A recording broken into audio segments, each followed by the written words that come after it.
விமான நிலையத்தில் 1100 கோடி செலவில் கட்டப்பட்ட புதிய முனையம் செயல்பட துவங்கியது. கடந்த ஜனவரி 2ஆம் தேதி திறக்கப்பட்ட இந்த புதிய விமான நிலைய முனையம் பயன்பாட்டிற்கு வந்துள்ளது. காலை 6 மணி முதல் அனைத்து விமானங்களும் புதிய முனையத்திலிருந்து இயக்கப்படும் நிலையில் விமான நிலைய இயக்குநர் சுப்பிரமணி, மத்திய தொழில் பாதுகாப்பு படை துணை கமிஷனர் ஹரிசிங் நயால் ஆகியோர் பயணிகளுக்கு பூச்செண்டு கொடுத்து வரவேற்றனர். முன்னதாக சென்னையிலிருந்து திருச்சி புதிய முனையத்திற்கு முதன்முறையாக வந்த இண்டிகோ விமானத்திற்கு தண்ணீர் பீச்சி அடித்து வாட்டர் சல்யூட் வழங்கப்பட்டது.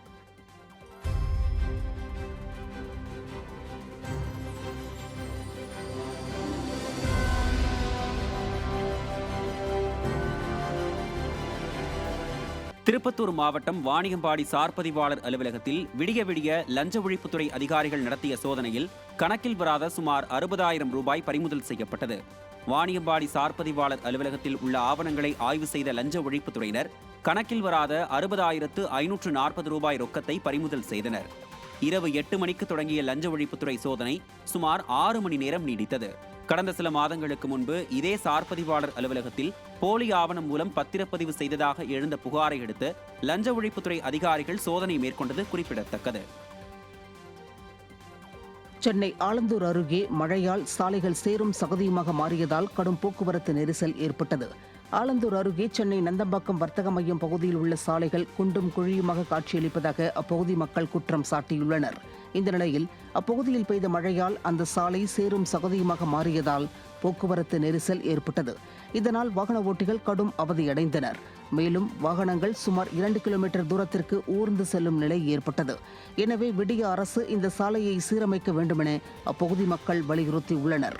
விடியா திமுக ஆட்சியில் அதிகாரிகள் சாலையை முறையாக பராமரிப்பதில்லை என பொதுமக்கள் குற்றம் சாட்டியுள்ளனர். சென்னை கோயம்பேடு காய்கறி சந்தையில் பெரிய வெங்காயம் மற்றும் தக்காளி விலை மேலும் அதிகரித்து உள்ளதால் இல்லத்தரசிகள் அதிர்ச்சியடைந்துள்ளனர்.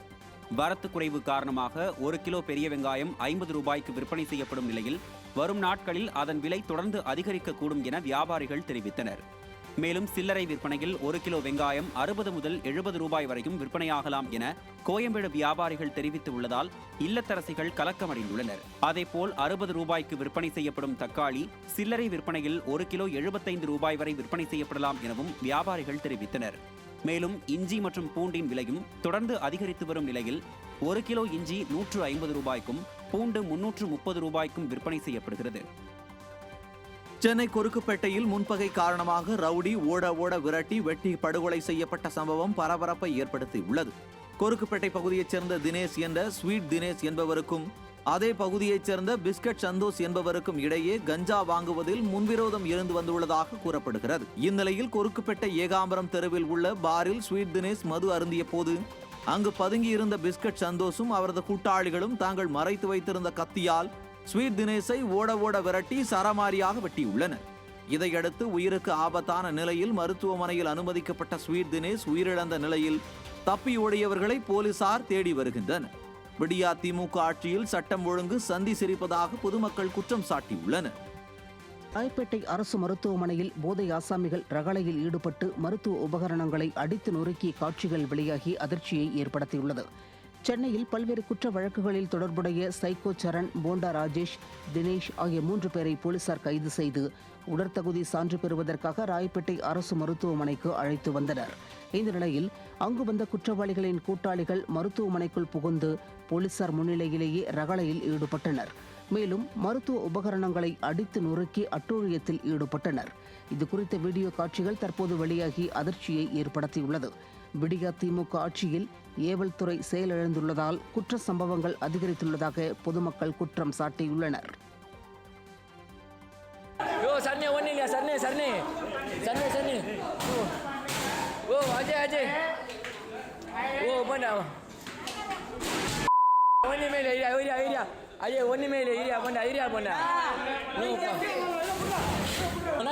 சும்மா பண்ணுகிறீங்க, சும்மா போய் கேஸ் போட்டு அதுக்கு போவீங்க.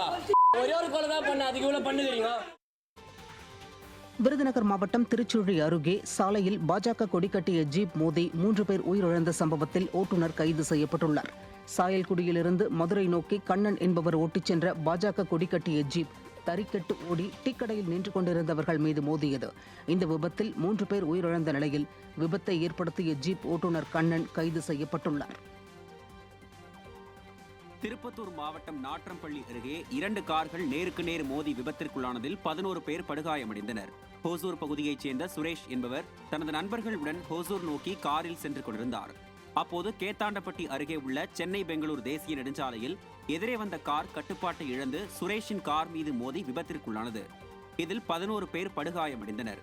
இந்த விபத்தால் தேசிய நெடுஞ்சாலையில் கடும் போக்குவரத்து நெரிசல் ஏற்பட்டது. திருவள்ளூர் மாவட்டம் பொன்னேரி நகராட்சிக்கு உட்பட்ட பகுதிகளில் இரவு நேரங்களில் தொடர் மின்தடை ஏற்படுவதாக கூறி பொதுமக்கள் சாலை மறியலில் ஈடுபட்டனர். கடந்த 2 மாதங்களாக இரவு நேரங்களில் மின்தடை ஏற்பட்டு வருவதாகவும் இது குறித்து அதிகாரிகளிடம் புகார் அளித்தும் உரிய நடவடிக்கை எடுக்காததால் ஆத்திரமடைந்த பொதுமக்கள் பொன்னேரி மின் அலுவலகம் உள்ள திரு ஆயர்பாடி பழவேற்காடு சாலையில் குழந்தைகளுடன் அமர்ந்து மறியலில் ஈடுபட்டனர். சுமார் 8 மணி நேரத்திற்கும் மேலாக மின்சாரம் துண்டிக்கப்பட்டதால் அவதியடைந்த பொதுமக்கள் தடையற்ற மின்சாரம் வழங்க விடியா திமுக அரசு உரிய நடவடிக்கை எடுக்க வேண்டும் என வலியுறுத்தியுள்ளனர். இப்போ 4 ஹவரா இங்க இது நடக்குது. 7 8 9 10 11 12 8 ஹவர் ஆயிடுச்சு. 8 ஹவர் ஆயிடுச்சு. கிட்டத்தட்ட ஒரு 2 மாசமா இதான் நடந்துச்சு.